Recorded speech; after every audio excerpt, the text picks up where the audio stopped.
Hello out there, Foxes fans, and welcome back to yet another edition of the U.S. Foxes podcast, coming to you live, as always, from various areas and time zones around this wonderful country of ours. I, as always, am your host, Matt Folks, joined by my four wonderful co-hosts, Mr.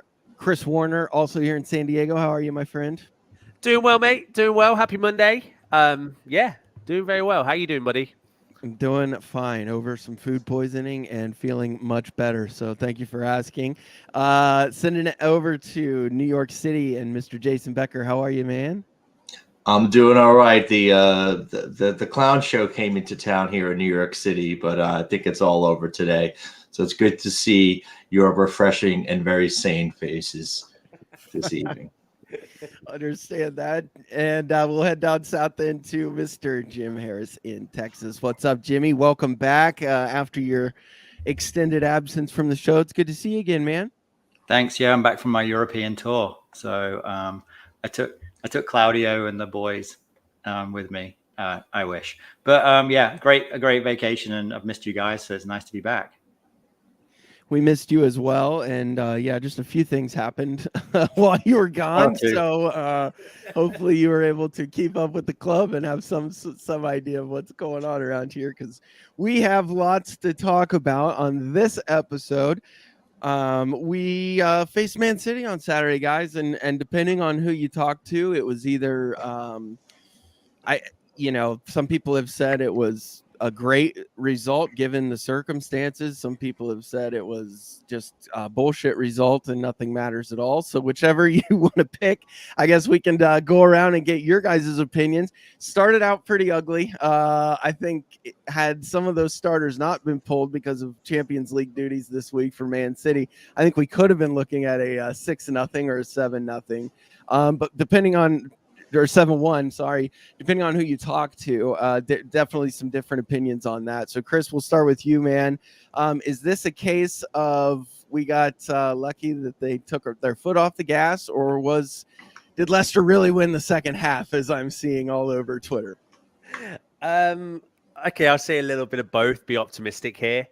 I thought first 10 minutes, it was shocking. It was just an extension of what we'd seen previously under Rodgers. It was just individuals making mistakes that ended up being super costly. I mean, we'll go into more details, but Ndidi for the penalty decision, some of the decision making that led up to the first goal, it was just shoot yourself in the foot, Leicester City all over again.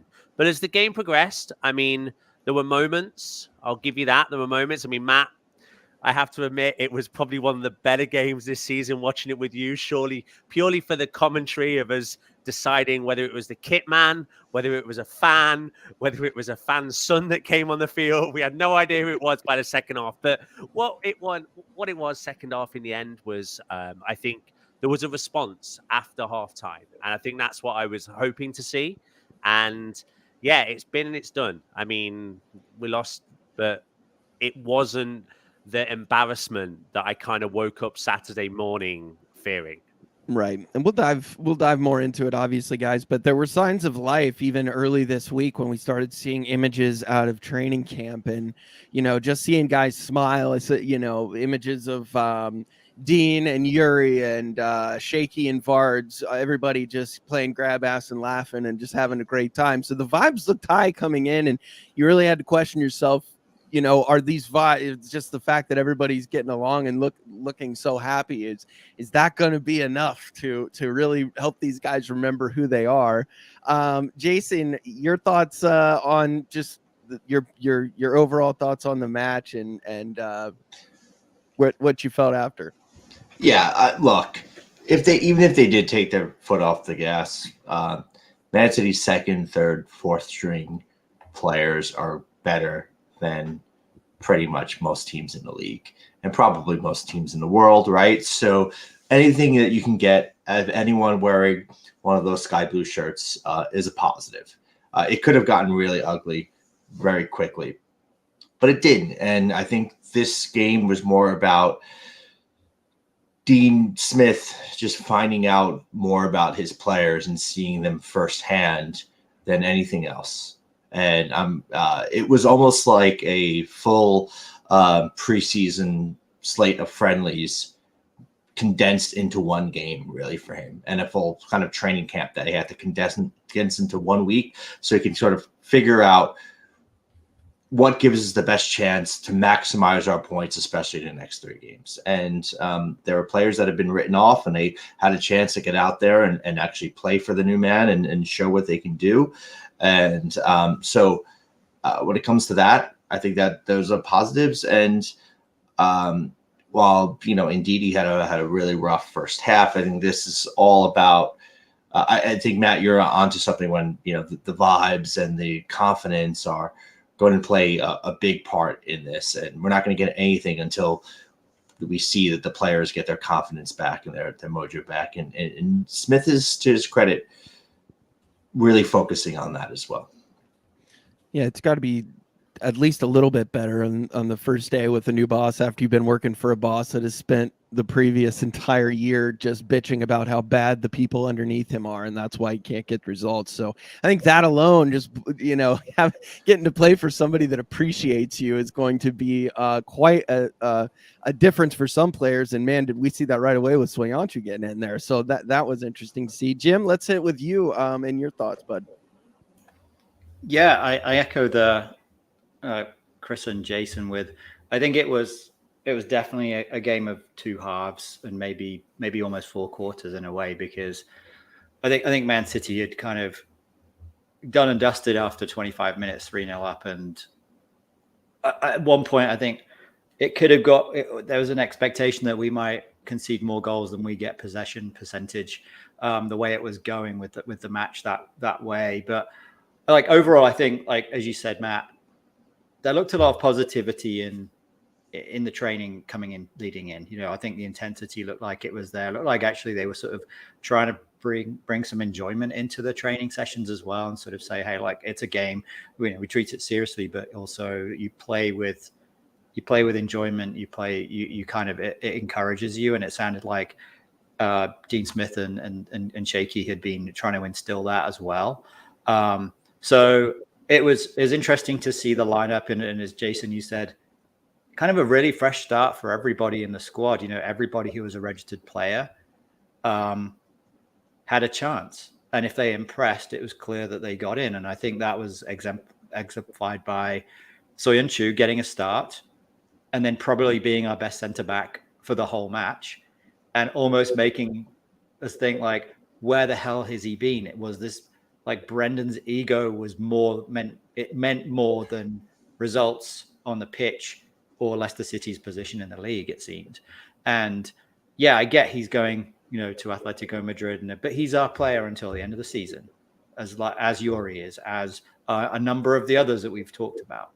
I was quite surprised going with a back 3 because we haven't really played it, but I think it kind of made sense with, like, okay, let's try and, like, what we've got. Look, let's try and not concede goals. That went out the window 6 minutes in, of course. And of course, it came from a freaking corner. Like, we set up to not concede, and then we concede from John Stones having a swinger. But we grew into the game, and I think there's something to be said about the fact that we played the full 90 and we played to the final whistle. And we gave Man City a scare, I think, at the end. It was 3-1. It could have been quite easily a couple of others, Iheanacho hitting the post in sort of 1 minute into stoppage time. Pratt had a really good chance. I think Maddison had a couple of nice chances as well. I think Maddison, there was one point he probably could have squared it to Nacho and he might have had a tap in, and he didn't. But yeah, I feel like as the episode is called, like, Signs of Fight, and I feel a bit more positive, especially after watching Leeds this afternoon as well give up. Yeah, that was good to see. I mean, Liverpool do us a favor, and especially after watching what Tottenham fucking shit down their leg and didn't do us any favors there. I mean, Bournemouth, I think, was probably pretty safe regardless, but that's still never. God, they're just the worst. But yeah, to your point, Jim, the ever obliging Leicester City. John Stones hasn't scored all year. Right on a plate for him, so I should have known that thing was going. It was a pretty small plate, to be honest. He did. I would say he did pretty well. It's not like we gave him a 2-yard tap. Yeah, But I there is mean, that one. what do you expect? Like, we're watching the game, and 6 minutes in the game, it's probably one of the best team in Europe, and the centre half scores a worldie, and you're Once like, again, we oh, concede a worldie against Man City. yeah, it's like here we After go. Company, Here we Kevin De Bruyne last season, that goal, at least we Yeah, forced them to score a good goal. those guys tend to probably get excited when they see us on the old schedule. Then for that reason, let's dive into another player that I thought was exciting, and well, I don't know if exciting is the right word. Maybe more surprising. We see Vardy get a start again, and I'd spoken last week about getting Shaky in there, and hopefully Shaky would be able to, because of his experience with Prime Vardy, to see if Vards was broke or if this was just a Brendan problem and he'd been surrounded by shit football. And so we see him get the start again, and it's a tough one for me because of who the competition was. Jason, we'll go to you. What are your thoughts on our number 9 and what he looked like? Because not only speak on his effort, but also the controversial moment now that have fans in an uproar with him seeming to be laughing with Holland after they went up 3-0. He seemed to be laughing with his hand over his mouth with Holland. So I don't know. What are your thoughts on Jamie? Yeah, I didn't even notice that with Holland, to be honest. But look, I think before I say anything about his performance in that particular game, or really any of his performances this season, have to congratulate him on 300 Premier League appearances. And no matter what happens this season, in my opinion, for what he's accomplished as a club player for the club, Jamie Vardy is the greatest Leicester City player of all time. And I just need to be on the record as saying that. But look, it's been a tough season. It's been a tough year for all of our strikers in aggregate, right? But they scored fewer than half as many goals as they did last year up to this point. Vardy's not even getting shots on target.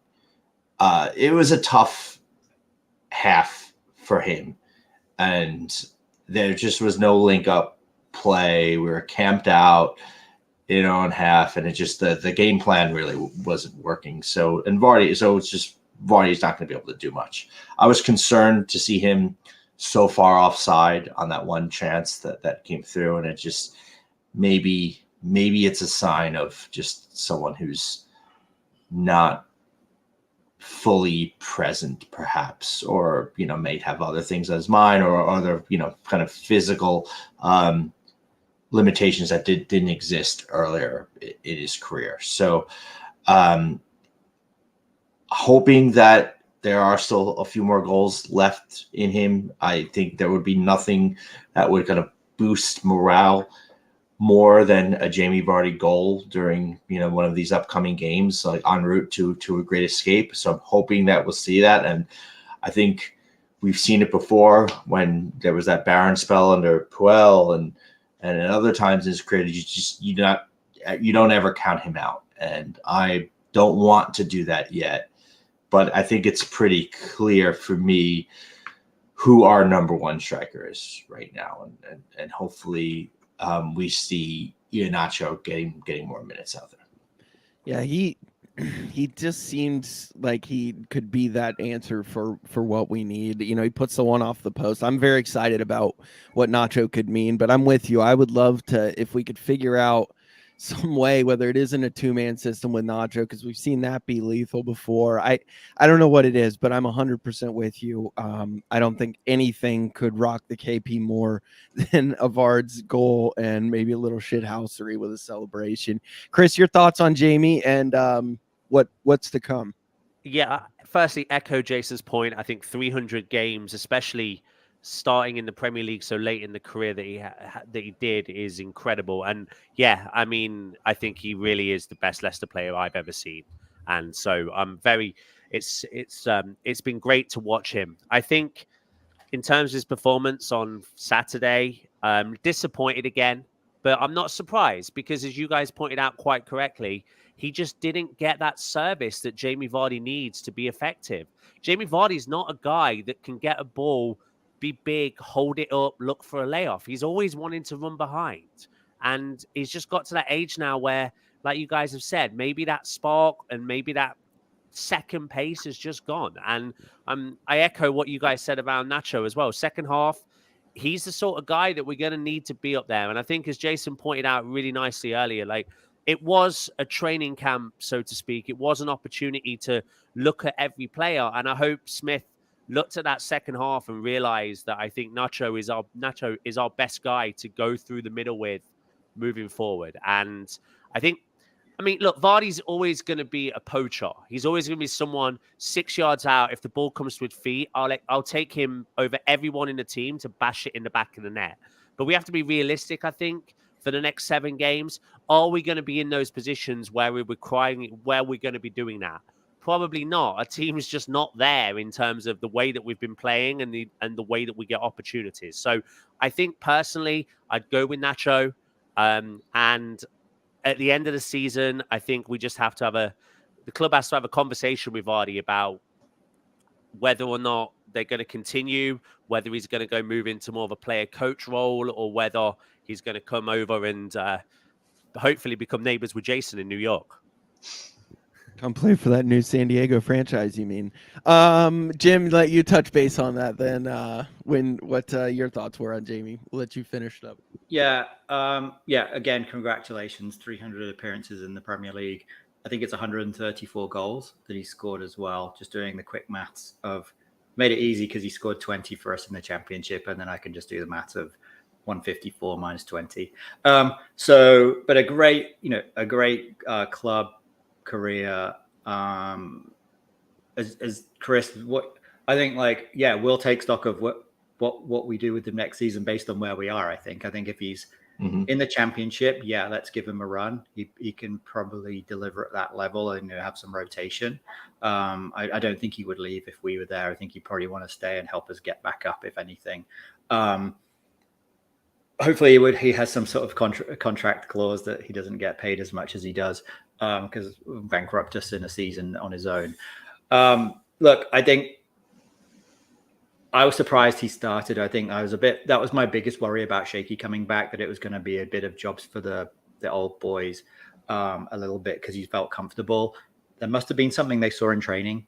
Just kind of say, I think whenever you see the training clips, like Vardy's banging them in left, right, and center, and he just sort of seems to be there and buoyant.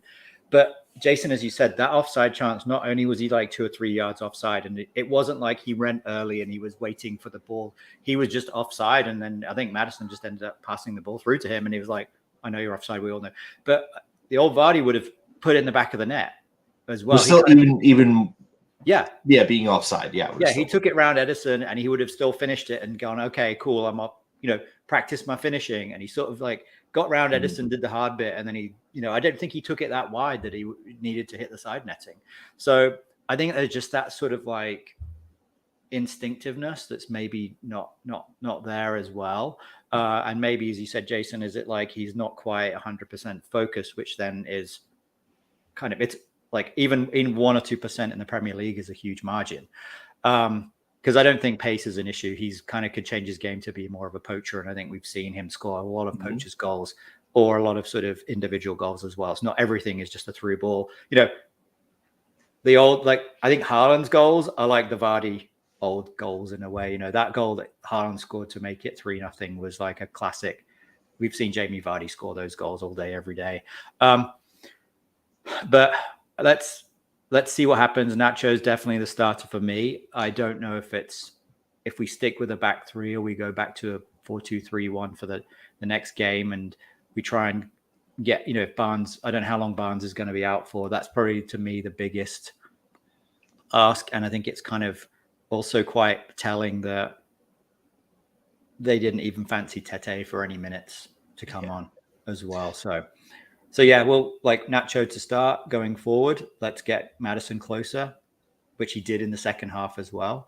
And Nacho, we've always said Nacho coming back and dropping deep and letting people run past him, like Dennis Pratt gotten through. He just creates that link up play that even if he's not going to score a goal, he'll be in the game. And I don't think Vardy did that in the first half, despite him being very isolated.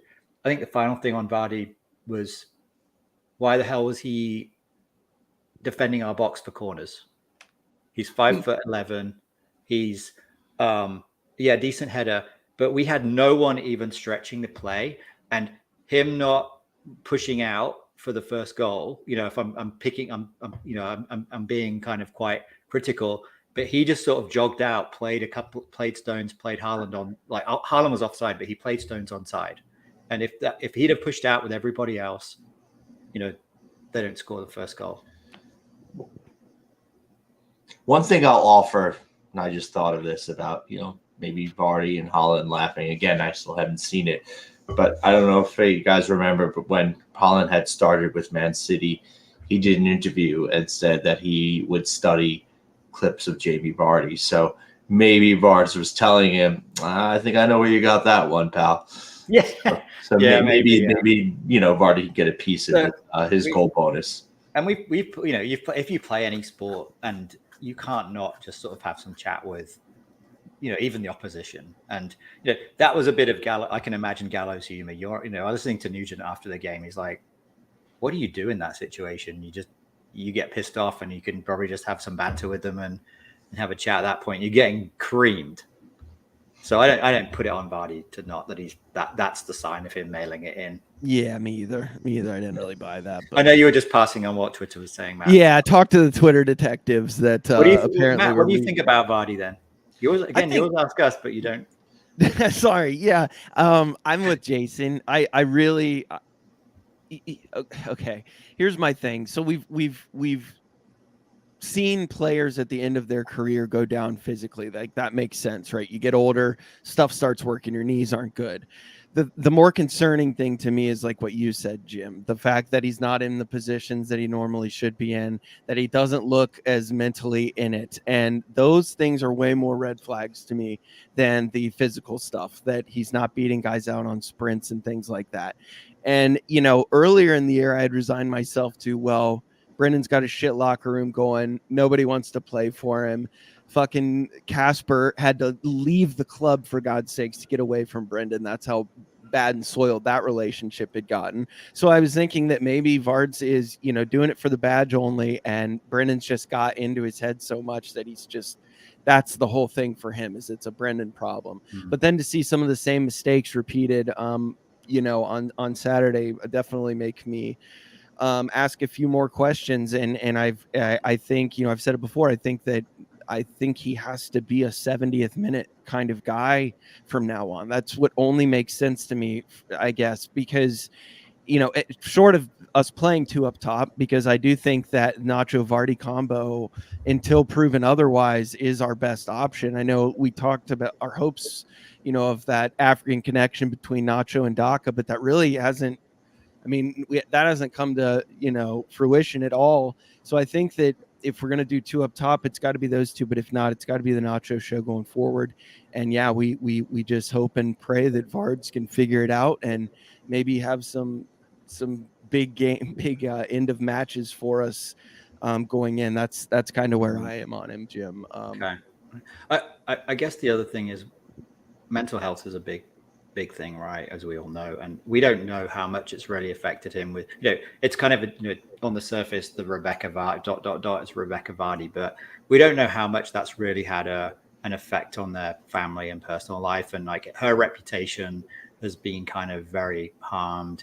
We don't know how good she was friends with, Colleen Rooney, and like, what did that do to their, and I think maybe he feels like he's being kind of half watched. And the whole thing was he gave zero fucks, right, about anything. And if he's kind of thinking, is he overthinking? Is he kind of there? Maybe that's why training it's his safe space. Yeah. There was a fire on their property too. So yeah, it's the Rochester, New York thing. What's going on there? It looks like, I don't know. Probably the less I speculate about what's gone on there, the better. But yeah, I would imagine also that's all of that combined is not easy to take. No.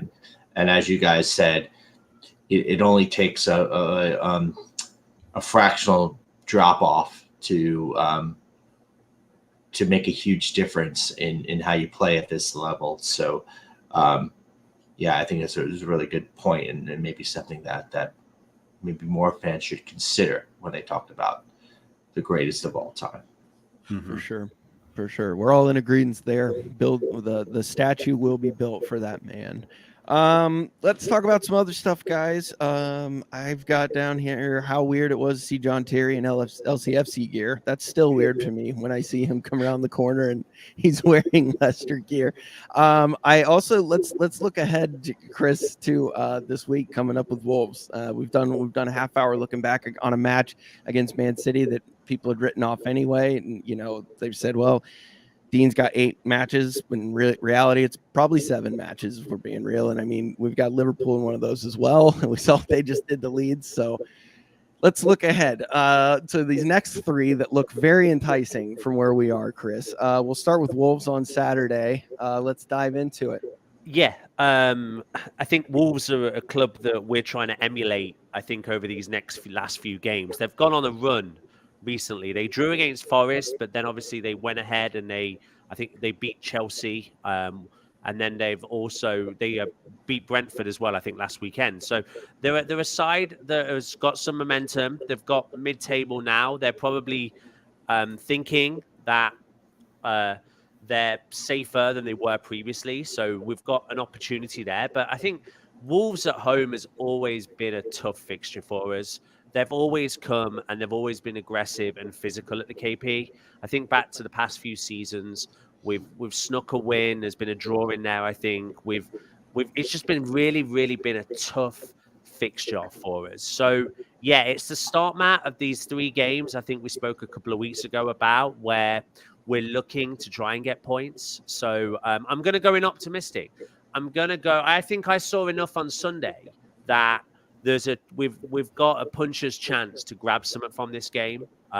Whether it be a point or 3, no idea. But I do think we'll take something away from it. I think the fact it'll be Smith's first game at the KP in charge. I expect it to be loud. I expect the fans to get behind him, get behind the team. You've seen that in the past couple of weeks, as we've said before. Like first half against Bournemouth, the fans were all behind the lads, and we just didn't put that performance on the pitch. So hopefully this time we get that synergy between what the fans do in the stadium and what we do on the field, and I think we've got a good chance, mate. But yeah, I mean, every game going in now is a cup final for us, so just take it one at a time. And I know this seems to be a podcast of cliches, but it'll all figure itself out in the end. Does seem to be that way. Jason, your thoughts on the Wolves? Their match Saturday looked they're getting it done. Yeah, I'm really looking forward to this game for a bunch of reasons, and I think for me this is where the season really starts, right? So that game against Man City, that was our preseason friendly, and now the Dean Smith era officially begins, and he gets his home debut. I think the crowd will be really up for that. My twin brother, Jordan, one of the co-founders of New York Foxes, will also be in the house for that game. So really looking forward to him, getting to see that. And now Smith has seen his players. He's had some time to kind of boost morale, boost confidence, kind of have an idea of maybe who our best 11 is. I think we saw great things from Iheanacho, saw great things from Soyuncu. James Maddison, I think, is really going to thrive under Smith if we can keep making chances happen. Iheanacho was also great. So, and then, if we just fix what's happening in the middle of the park, where Mendy, who has been playing great, and I got to give Soumaré credit too. I think he's played pretty well lately as well. So there are some areas to tweak, and I think we can get out of the gate strong. Yuri is back. He'll have, another week of health. And then just think back to what happened when we went to Wolverhampton earlier this year. Absolutely smoked them. 4-0. Yuri scored a worldie. So I don't know. There are a lot of positives here. Diego Costa got his goal last week. So that ever obliging Leicester City bit, that's off the cards now because he already got his goal before we play him. So for me, things are looking up. I think there are a lot of reasons to be I don't know, to get yourself excited for this one. And these next 3 games are critical. This, for me, is the season coming up. I'm with you there. It all begins now. And I think your point about the midfield all starting to play a little bit better, I think that comes with one caveat in the former number 25, because that match against Indeed was But one of the worst. they're more than capable options, I think, on the bench that we can look at with Mendy, and I think if Samari plays, like, for me, Samari was the best player that we had on the pitch against Bournemouth. If you get that Samari and put him out against the Wolves, put him out against the Leeds, put him out against an Everton, he should be just fine against those sides. I agree. Jim, your thoughts going into this match against the Wolves? Very excited as well. I think this is a massive sort of week, 10 days coming up. And I think what we've seen is in this league, it's gone from like 9 people in the relegation to sort of 5 now. But if we can get 3 wins in a row, it makes us look a lot stronger.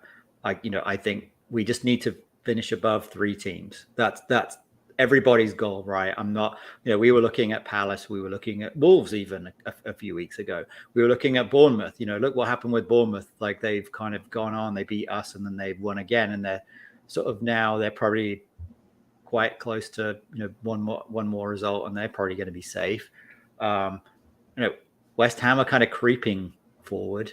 They don't, kind of think, oh, we're pretty close to them. And it's like, actually they're not. And, but I think if we can beat Leeds and Everton, who are around us, and then if we can do that and we get a really good result against Wolves, we will catch up with a lot of people, to overtake them. I think we'll then need to just kind of scrape, maybe another win or a couple of draws from the final few games. We've got a couple of tough fixtures coming up, haven't we? Liverpool, Newcastle again, and then obviously West Ham on the final day is going to be massive. We hope it's not. We hope it's just a boring play it out and no one gives a crap, because we're already safe at that point, right? But yeah, I think Samari would be an interesting one. I think Pratt showed sort of signs of sort of getting back to a bit more positivity as well. The biggest worry for me is just sort of the soft middle that we have. We can't trust Wilf, and I wonder if there's just like you said, Jason, do you bring Mendy back, or do they kind of get Wilf like focused again, because he's got it? I think he's another one, a bit like we spoke about Vardy. It's his head's just not in the right spot, and he's just making sloppy mistakes. The penalty, the goal to make, he kind of he did a Paul Scholes in 2002 against Brazil, pulling out of a tackle when KD, not a great pass from KDH, but he pulled out, and he just could have fouled him or got the ball.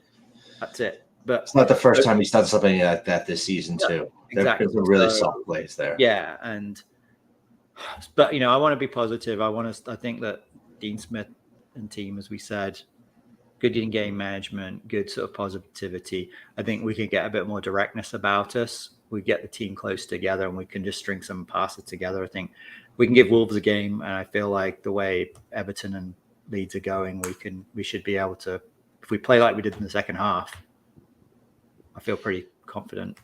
Yeah, we spoke about, this basically being a training camp last week for guys that are now getting a chance to get out in front of Dean and show off what they've got. And you can only imagine what training camp looked like before with Brendan and a bunch of guys, Soyuncu, perfect example, that were just off on a side field or something training, or even when they were in training, he's thinking, fuck this, I'm not getting hurt before I go to Atletico Madrid in training, because I'm not going to get on the field for you. But now, I can only imagine that everybody is just putting on an audition tape for the new managers and saying, this is what I've got. This is what I can do. Use me for 7 matches. And on top of that, we saw it on Saturday, Dean, and I don't know if it's just we're so used to Brendan, but the fact that he made those changes so quickly and didn't wait till the fucking 70th minute, he said, okay, these players aren't working. It wasn't, some shot at his skills as a manager. If he has to make an early substitution, he just saw it wasn't working. Let's get the change made. It was not waiting till the end of the fucking match. So I'm very excited, guys. I think that the skill level alone on this team should blow out these lower level teams. I mean, remember, given everything, even before the summer transfer bullshit that didn't happen, this was a team built to compete in Europe with European caliber players, or who were recruited to be European level caliber players. And I think if we can just bust through the level of Brendan bullshit that is in some of these guys' heads and remind them of who they are, who they can be, and who they, what they can offer this team, I think it's only going to be positive. And sure, we have some tough ones in there, but these next three, holy shit, you guys, what an opportunity. This isn't, Wolves, then Man City, then, West Ham or something like that. This is 3 matches in a row that are insanely massive for us. And it does suck that they're a little bit back to back, that Leeds match being on Tuesday, kind of not great, as I would like to see that a little bit more stretched out. But who knows, if we get a win, we'll want that momentum to keep running, and we'll want to smoke Leeds anyway. So I think that could happen just as easy. Let's anything else that you guys want to touch on? Jim, I see you're I think our bad run coincided with Yuri being injured, and whilst he was very rusty, he's another one who's potentially going. I think something that really impressed me was Soyuncu. Obviously, we talked about, but both Soyuncu and Yuri put it in. They're not mailing it in. That I think they want to kind of, if they're going to leave, they want to leave on. We didn't leave Leicester in the lurch by just like phoning out our final few games to protect whatever my next club's going to be. Like we saw that. Soyuncu can't play like that. But I think Yuri did. He was moaning a bit at the start of the game, but as he got into it, and him being able to link the play, actually have another progressive passer in the team who maybe is a bit more kind of tactically astute. We saw KDH kind of start going back and forth again and being a bit more of a shuttler. And I think then that allows Maddison to get further forward as well. So I think the balance of the midfield, it's just that one defensive linchpin. And I think if it can't be quite Samari on his own, it's got to be Mendy probably on form. Yeah. I also, sorry, Chris, go ahead. I was just going to echo Jim's point and just say, I think we go Mendy. I think he starts on Saturday. I think I keep going back to what Jim mentioned, and I completely agree with him that I think going forward it's okay, but we do look so soft. It feels like when it's push comes to shove, we lay on our back like a dog and just ask us to scratch our belly at times. We need somebody in there, and I don't know who it is, and I don't know what we can do, but we just need someone over these next 7 games to have a bit of a bite in there. And you mentioned Ndidi pulling out of attack. Like, we can't afford to have that. We've got to be aggressive in every action we take over these next 7 games. So I think Mendy showed us a little bit earlier this season when we had players out. He was pretty good. And I think to your guys' point, I think he's one of those guys as well that I don't believe will be the sort of guy that will pull in a shift and kind of not think about what he's doing next. So I just wanted to echo Jim's points and say, I think we need to be more aggressive in that centre defence CDM role, and hopefully Mendy can do that for us Saturday. Yeah, whoever it is, Samari did start that last game against Wolves when we did smoke them, but I know Yuri gets a lot of stick, but it's clear that we are better when Yuri's there. And even if he's not having the best game, he can still make something out of, individual brilliance. And you need a bit of that right now. Like, that's what happens. Like, that's how you get momentum. That's how you start to get luck on your side. You need a guy that's got the ability to take a shot from 25 yards and scare a keeper. And, it makes me think of Esteban Cambiaso during the last Great Escape, and the guy being willing and brave enough to hit that half volley and score early against West Ham and kind of turn the season around. So I I don't think we can understate, how important it is to have Yuri back. And then, Matt, you were talking about sort of the change in-game management, and I would say it was really refreshing to see a manager make to just hit the nail on the head with all of his subs. And it says a lot, I think, about Dean Smith, that he's spent, he's really paid attention to the side. And he was right. He talked about subbing in Nacho right away. He said he's going to be able to link the play up a lot better. And that's exactly what happened. And one thing also, I think, is just I just have noticed, and I've really appreciated, is when we talk about kind of the crap that had happened, up until this past week, this season. Dean Smith could easily have walked in and said, "Oh, under the old manager, or they used to do this," but he could be referring to the club as they when he talks about what happened earlier in the season. He's not doing that. He's saying we. He's counting himself as part of this squad. He's saying, we weren't getting the ball up the pitch early enough, fast enough earlier in the season. And he very quickly is not, blaming anyone. He is there to kind of lift everyone up and to show that, he's in this just like they are. And whatever got them into that position doesn't matter anymore, because they're all in this position together and they all need to fight together. And I think it's one thing that Dean Smith deserves a lot of credit for. And that mentality is absolutely necessary to get out of the basement here.